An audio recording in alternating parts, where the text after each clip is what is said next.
Good evening, ladies and gentlemen. Welcome back to another episode of your favorite talk show, Bahrain Now, with me, your host, Bara Abdulla. We've got a great show coming up featuring great local talents, initiatives, and happenings from around the island. So stay tuned. We'll be right back.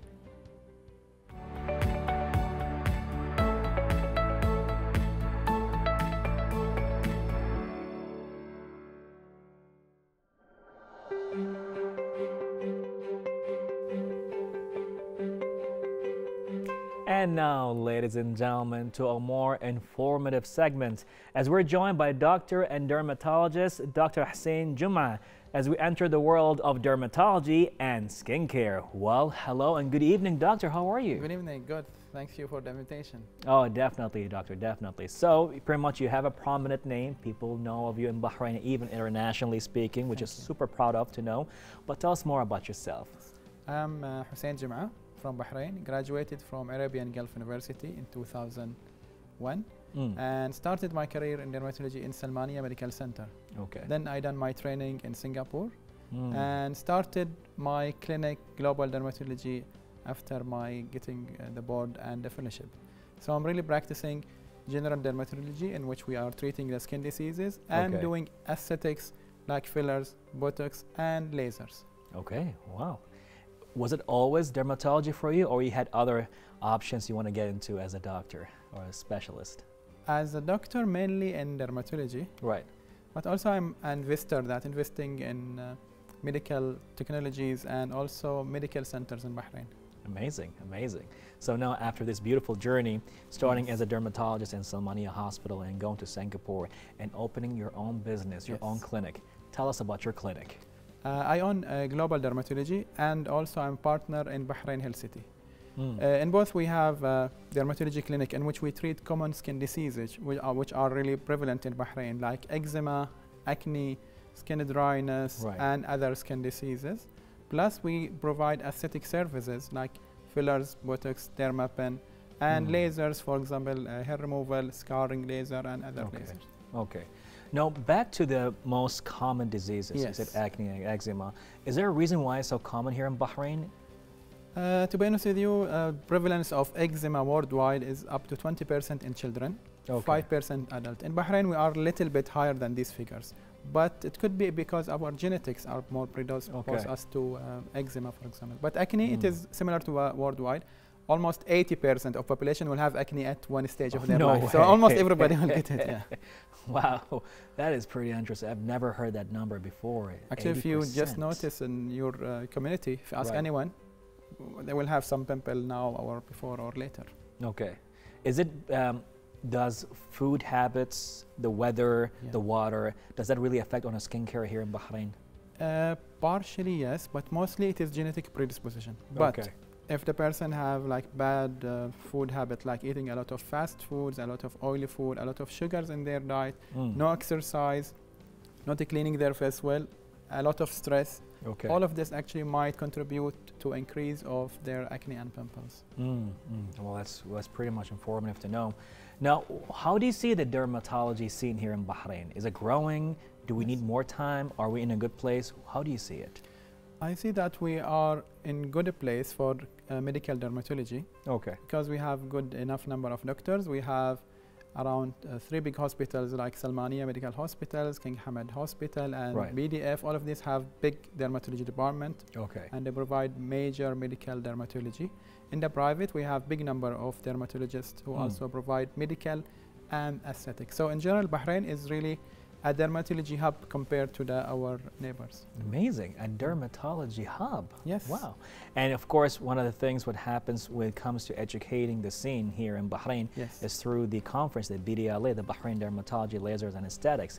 Tell us more about that. Correct. We started this conference around 4 years ago, and yearly in December we have a conference called BDLA in which we really invite a lot of doctors from GCC worldwide to speak about the updates of dermatology, aesthetics and laser, and we hope to see this conference become bigger and bigger. Oh, totally. Like every year as I get to see the BDLA and I get to be part of it as a presenter myself. Yes. And we get to see how things just keeps growing and growing.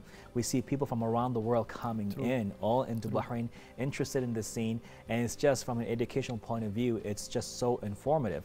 Yes. But for the public, how do you see them right now, the Bahrainis or people in Bahrain, whether are locals or expats or foreigners? How do you see their level of education when it comes to skincare and dermatology? Actually, the awareness is more now compared to like 10 years ago. Okay. A lot of people now are aware about the importance of using sunscreen daily. Right. Importance of using a moisturizer, of using a proper or eating healthy diet that will really impact on our skin. And they know about the diseases, prevention, treatment, and they are seeking the right way. Maybe because of the media and other factors that people now are reading more about how to take care of their skin. Also about anti-aging. Anti-aging, tell us more about that. Yes. That's a pretty interesting topic. Anti-aging is really a big part of our practice, but a lot of people really believe that it's only from outside, that way they have to do fillers or Botox or laser. It's not, it is really, they have to look at it from a holistic approach or from inside outside rather than outside inside. Okay. Anti-aging really starts first of all with your genetics, then with your lifestyle. So if you don't exercise, if you eat really junk food, and you don't apply anything in your skin, you are in a lot of stress, you don't do anything, then your skin will be aging faster than the others. Okay. If you eat healthy healthy foods, a lot of fruits, a lot of fibers, a lot of antioxidants, do daily exercise, you choose the right food, you choose the right product for your skin, avoid stress, you just do walking, yoga, whatever things you like. Right. This really will affect your cells, so you will look younger. Huh. Can you reverse like your skin, like reverse your age when it comes to skincare? Let's say now a person in his 40s right now, which is pretty much, let's say, halfway. Now, what happens is that now he saw himself like he looks way older than his age, right? Forget about the hair at this point. Yes. But it's just his skin looks like there's a lot of wrinkles and all kind of stuff. Let's say he wouldn't want to put anything on his face. And you said it comes from the inside. True. Can he reverse it? It's not easy because some of the damage cannot be reversed actually. Okay. So prevention is important than reversal actually. Okay, and that will require maybe surgery at this point? At this point, no, a lot of Botox, fillers, and maybe laser resurfacing. Okay. So if the damage is done, cannot be reversed 100%. You can maybe reverse part of it. Okay. But no. It seems like right now pretty much the whole thing with Botox and all the procedures becoming more common than before. True. How do you see it now? Actually, a lot of people, because of peer pressure or just because of social medias or famous people are doing those procedures, they are coming and they want this procedure. But it's not always the case. When I assist some of the cases, they don't need any procedures. They don't have any wrinkles, so why to do Botox in that case? Right. So it should be done on the right time and with the proper doctor who is trained to do this procedure, and then he tell you that really you need it or just skip it and wait. You know, for a long time, and I don't see it as a problem on my face, to be honest, but they keep saying that, you know, I have those lines on my forehead. It's like, you are stressed. I'm like, no, I laugh a lot. It's like, hey, there you go. I laugh a lot, and then I got those lines. But are these considered like to be pretty much like marks, or? No, we still, I mean, these are considered expressions line or dynamic lines. Dynamic lines. Yes. So, as you said, if you laugh a lot or express yourself a lot, you will have a lot of these lines.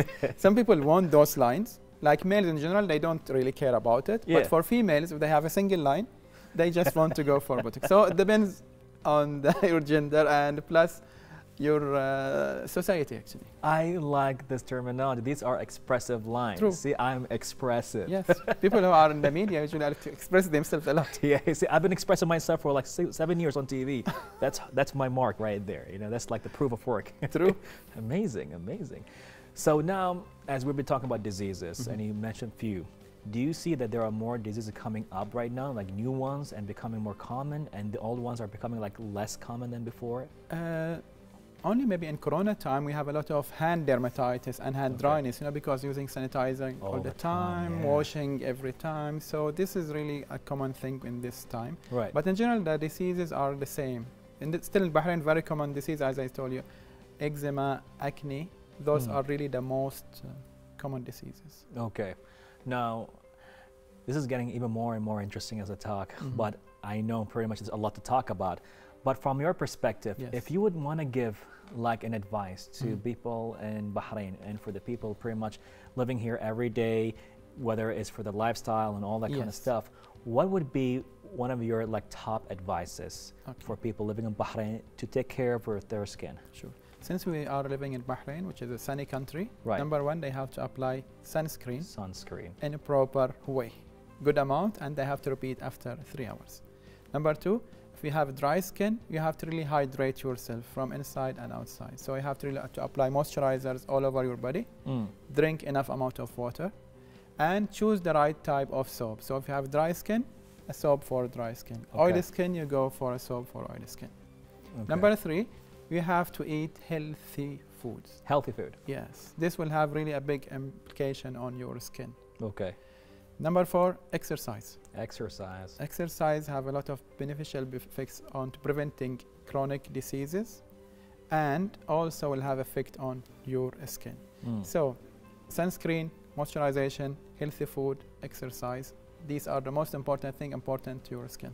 It's amazing that, you know, pretty much when it comes to, let's say, health all in general, whether it's dermatology or in the dentistry or well-being, they all come together to the same conclusion: eat healthy and exercise. True.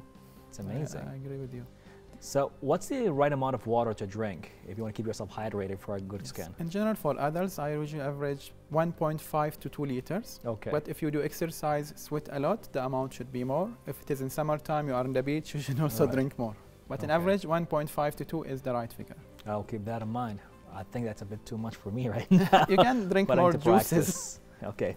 All right. Or fruits, also consider some fluids. But you cannot consider coffee and tea as fluids. People think they are. It's like, I can't live without my coffee. That is liquid. No, it's okay. It has water in it. It's good for health. Caffeine is good, but like 1 big cup a day. But it's really dehydrating rather than hydrating. Working for me, they need more than 1 cup. Believe me in that. I didn't try this. I know, I'm just saying. Well, any last words to your viewers? Just take care of their skin as early as they can. People sometimes say, "Oh, when I reach 40, I'll start take care of my." No, you should start young, and use moisturization and those advices from young age rather than late. Amazing. Well, Dr. Hussein, thank you so much for being with us right here in Bahrain Now and for your valuable advices and values. And I think pretty much we'll be seeing you again at BDLA or maybe another interview. Of course. Thank you very much for the invitation again. Much appreciated. Well, ladies and gentlemen, solid advices. Exercise, drink your water, and eat healthy and more. All that took place in an interview with Dr. Hussein Juma right here on Bahrain Now.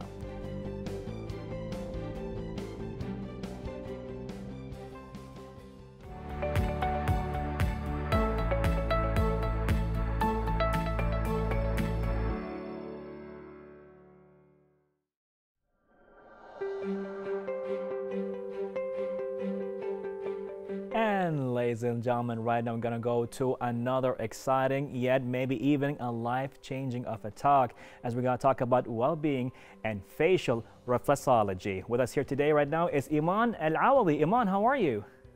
I'm good, thank you. How are you? I am great and excited to talk to you about all the amazing things how we can change our lives with well-being. First of all, tell us a little bit about yourself. Oh, well, I am Iman, as you've said. Yeah, I'm half Bahraini and half British. I've basically come a long way from where I started, and I'm here really excited to share just a bit more about my journey and how everyone can get involved in some of it too. Amazing, amazing. So tell us about your journey. How did you start? What sparked it? What motivated you? Oh, well, basically, long story short, I spent like a good chunk of my childhood rescuing dogs and animals around Bahrain. And that's, funnily enough, what started it all. So I just one day decided, you know, actually it was during Ramadan, and I was like, this is the most peaceful time. I'm going to start by putting peace on my plate as well. And I just decided there and then to become vegetarian. And a few years down the line became vegan with a focus on like whole foods and plant-based food. And it just, the transformation I had from that alone was incredible. And it just, introduced me to this whole other journey of health and wellness. Things we're not taught or really shown growing up. And it just sparked this curiosity within me. And I just became fascinated with nutrition and living low tox. So using ingredients and products that don't have any harmful toxins or chemicals. And just really gaining this understanding for what you put on your body is just equally as important as what you put in it. So basically I became an advocate for, supporting small, ethical and cruelty-free businesses. And I just became very conscious, very aware of the impact of my actions and how they affected not just people, but also animals and the planet. And I just kind of was, done funding that. And I just wanted to have as good, as positive as an impact as I could have. So that kind of introduced me to this this land of wellness and well-being, and it all starts with yourself. So I went to India and became a yoga teacher trainer, meditation teacher. Further down the line, I focused more on mindset and well-being. And then, it's a bit of a snowball effect. So the more I learned, the more I wanted to learn more. And it just felt natural to get into facial reflexology as well. That is amazing and very inspirational. Was the transition hard for you in the beginning to, pretty much let go of what you had and going into full vegan and then well-being and just pretty much, like you said, a snowball? Was it a hard start? It wasn't, no. It was letting go of like the label, because obviously there's a lot of connotations with vegan and those kind of things, but it was just more focusing on just, putting as many more live foods into my system. And just the response that you get from your body from that, it invites you to go deeper and deeper into other things. So it wasn't just, I was someone who, used to call KFC every morning and they memorized my order. So I was at that point. And then I'm like at the other point now. So it's definitely a journey and it's not perfect, but it's been great. Oh, that is beautiful. So right now, what is your main focus? What do you focus on right now? Oh, right now I'm focusing more on, we just launched our course. And it's something that I've been dedicated the last year or two. And it basically includes everything that I've spoken about so far. It's something that I've developed along with my co-founder, Valeria. She's an inspirational woman herself. And she is one of the best plant-based nutritionists out there. So together we've developed this course called the Hormone Toolbox. And it's basically a comprehensive guide through everything that we've spoken about so far that I've incorporated into my life and that's changed me so much. But mainly we teach women how to take control, take charge of their own hormonal health and how to navigate that. So we help them understand, the common symptoms that they could be facing, how to work with it, how to work with a doctor that's right for them. Right. And we just kind of clarify all the confusion that can come from that. Oh, wow. Oh, wow. So I guess pretty much we need to get a hold of your course right now and, have a deep dive into it. So now, as you said, half Bahraini and half British. So as you can see, pretty much you're coming from like both worlds. You get to see what's happening in Bahrain and in the UK. Yeah. So now I can definitely say that it's two different cultures at some point when it comes to, people engaging themselves into well-being and into how to go vegan and be healthier. What do you think of the scene here in Bahrain when it comes to those kind of aspects? Honestly, I'm so proud of how far we've come in that respect. I just actually came back from Bahrain, and the things that are available to vegans is amazing, and so many businesses are coming up with new menus and new products, and they're really getting into that, making well-being more mainstream, and I love seeing that in Bahrain. Like, we need more of that. Amazing, amazing. So with all of that going on, I'm sure you're going to have some future plans planned up, you know, courses, sessions, anything going on, like maybe future studies, anything in mind right now? Oh, definitely. I'm one of those people that can't stop learning. So when I've finished with this course, which will hopefully be launching at the end of this month, I'll definitely be making other courses that are dedicated to women's health and well-being in general. So it definitely doesn't stop here, yeah. Amazing, beautiful stuff. Now, if you're going to give us like one major advice, a practice, what would that be? One major advice. Yes. I think we're in that phase now where self-care and self-acceptance is becoming more mainstream, and that is incredible to see. But we definitely need more of it, and also to be able to encourage other people to be who they are and accept the way they are. I think that's the biggest takeaway that anyone can have, to be honest. That is just beautiful. As me and my friends been going through your Instagram account, I get to see all the different practices you have, especially with facial reflexology. Can you give us like one practice, you know, simple one right now?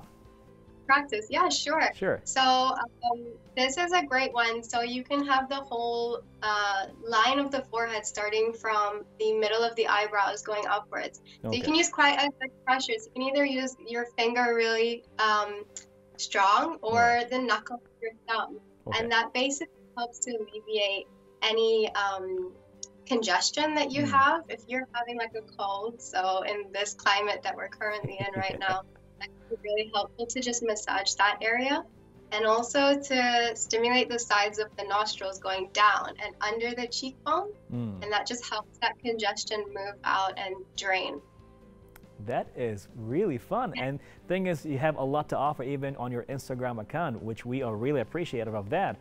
Well, Iman, this has been definitely an eye-opener, and we can say we're so proud of having this talk with you and pretty much, you know, changing lives between here, Bahrain and UK and even the world. Any last words to your viewers? Oh, thank you so much. I mean, I take inspiration from everyone around me. So thanks so much for having me. It's been a pleasure. Most definitely. And hey, maybe pretty much to your next visit to Bahrain, we're going to have you right here at the studio. Oh, that would be amazing. I'd love that. Yeah. Most definitely. Well, thank you so much. Bless you. And we'll be seeing you soon, hopefully, in Bahrain. Have a lovely day. Thanks so much. You too. Okay. Well, ladies and gentlemen, that was Iman Al-Awadi and her very inspirational talk into well-being. Stay tuned for more right here on Bahrain Now.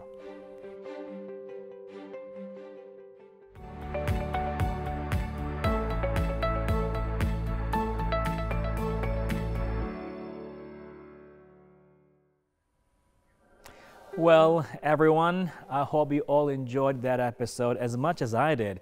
Don't forget to reach us out on our social media accounts shown below, and stay tuned for more happenings right here on Bahrain Now.